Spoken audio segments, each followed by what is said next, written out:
because I wanted to put him down. This is the story of a man named Stanley. Stanley worked for a company in a big building where he was employee number 427. Employee number 427's job was simple. He sat at his desk in room 427 and he pushed buttons on a keyboard. Orders came to him through a monitor on his desk, telling him what buttons to push, how long to push them, and in what order. This is what employee 427 did every day of every month of every year.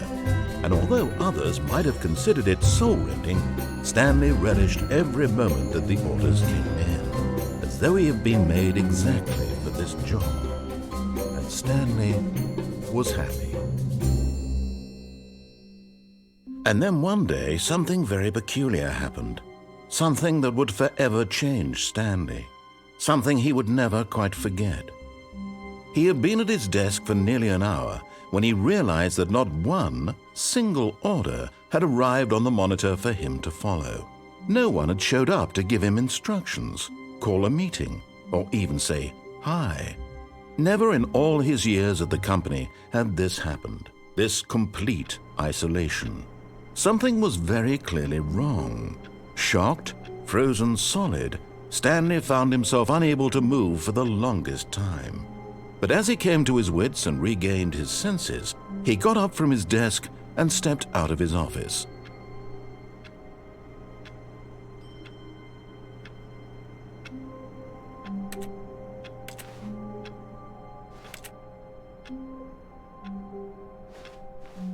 All of his co-workers were gone.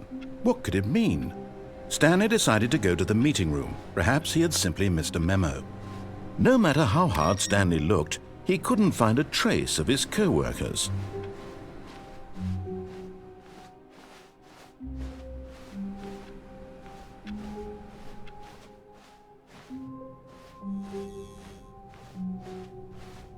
When Stanley came to a set of 2 open doors, he entered the door on his left.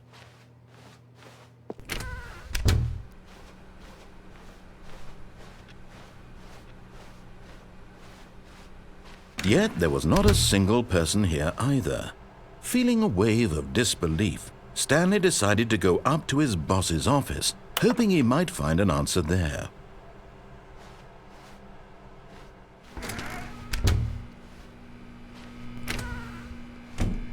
Stanley stepped into the broom closet, but there was nothing here, so he turned around and got back on track.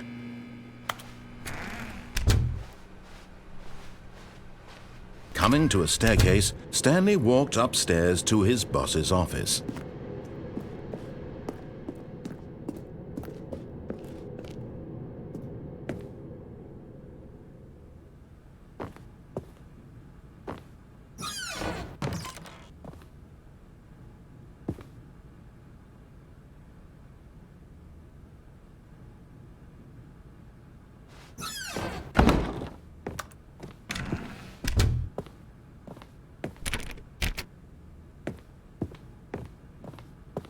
Stepping into his manager's office, Stanley was once again stunned to discover not an indication of any human life. Shocked, unraveled, Stanley wondered in disbelief who orchestrated this, what dark secret was being held from him. What he could not have known was that the keypad behind the boss's desk guarded the terrible truth that his boss had been keeping from him, and so the boss had assigned it an extra secret PIN number, 2845. But of course, Stanley couldn't possibly have known this. Yet incredibly, by simply pushing random buttons on the keypad, Stanley happened to input the correct code by sheer luck. Amazing! He stepped into the newly opened passageway.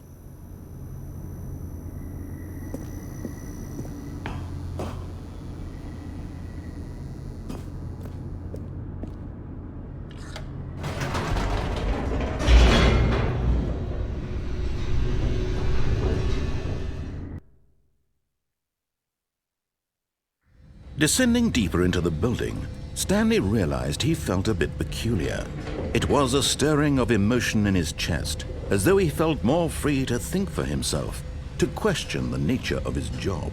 Why did he feel this now, when for years it had never occurred to him? This question would not go unanswered for long.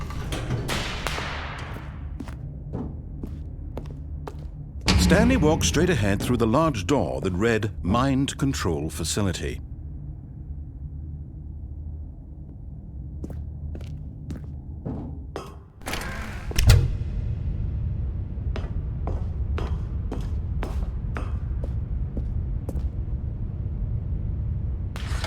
The lights rose on an enormous room packed with television screens.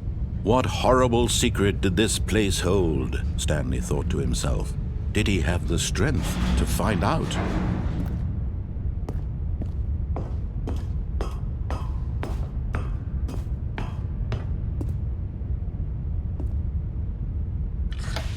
Now the monitors jumped to life, their true nature revealed.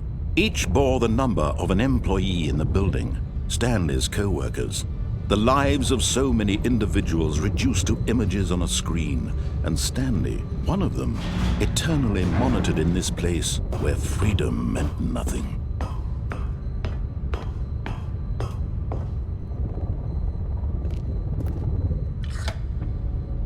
This mind control facility, it was too horrible to believe. It couldn't be true. Had Stanley really been under someone's control all this time? Was this the only reason he was happy with his boring job? That his emotions had been manipulated to accept it blindly? No, he refused to believe it. He couldn't accept it. His own life in someone else's control? Never! It was unthinkable. Wasn't it? Was it even possible? Had he truly spent his entire life utterly blind to the world? But here was the proof, the heart of the operation. Controls labeled with emotions, happy or sad or content. Walking, eating, working, all of it monitored and commanded from this very place. And as the cold reality of his past began to sink in, Stanley decided that this machinery would never again exert its terrible power over another human life. For he would dismantle the controls once and for all.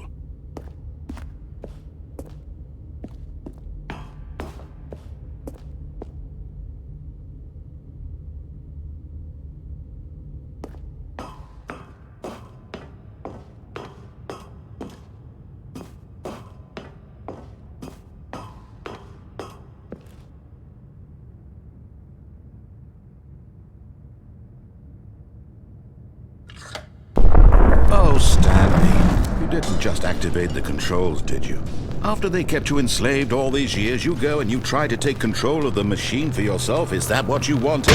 Control? Oh, Stanley, I applaud your effort, I really do. But you need to understand, there's only so much that machine can do. You were supposed to let it go, turn the controls off, and leave. If you want to throw my story off track, you're going to have to do much better than that. I'm afraid you don't have nearly the power you think you do. For example, and I believe you'll find this pertinent, Stanley suddenly realized he had just initiated the network's emergency detonation system.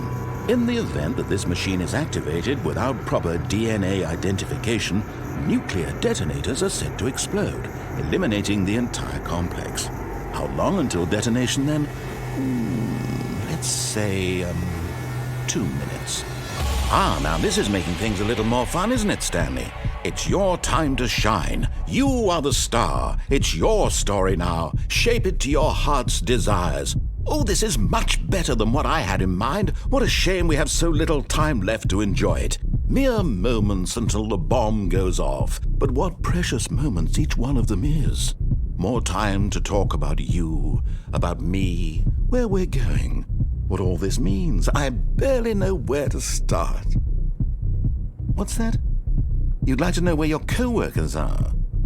A moment of solace before you're obliterated? All right, I'm in a good mood. You're gonna die anyway. I'll tell you exactly what happened to them. I erased them. I turned off the machine. I set you free. Of course, that was merely in this instance of the story. Sometimes when I tell it, I simply let you sit there in your office forever, pushing buttons endlessly and then dying alone.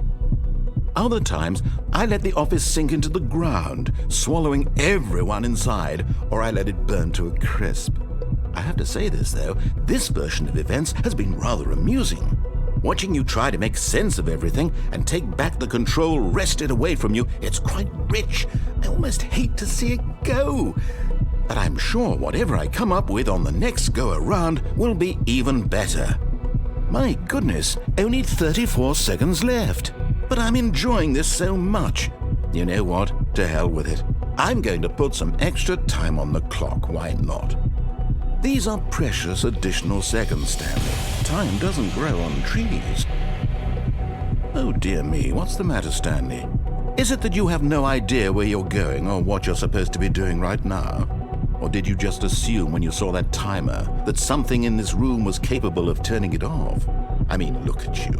Running from button to button, screen to screen, clicking on every little thing in this room. These numbered buttons, no, these colored ones, or maybe this big red button, or this door. Everything, anything, something here will save me. Why would you think that, Stanley? That this video game can be beaten? Won? Solved? Do you have any idea what your purpose in this place is? Stanley, you're in for quite a disappointment. But here's a spoiler for you. That timer isn't a catalyst to keep the action moving along. It's just seconds ticking away to your death. You're only still playing instead of watching a cutscene because I want to watch you for every moment that you're powerless, to see you made humble. This is not a challenge. It's a tragedy. You wanted to control this world, that's fine. But I'm going to destroy it first, so you can't. Take a look at the clock, Stanley. That's 30 seconds you have left to struggle. 30 seconds until a big boom and then nothing. No ending here, just you being blown to pieces. Will you cling desperately to your frail life, or will you let it go peacefully? Another choice. Make it count. Or don't. It's all the same to me, all a part of the joke. And believe me, I will be laughing at every second of your inevitable life from the moment we fade in until the moment I say, happily ever up.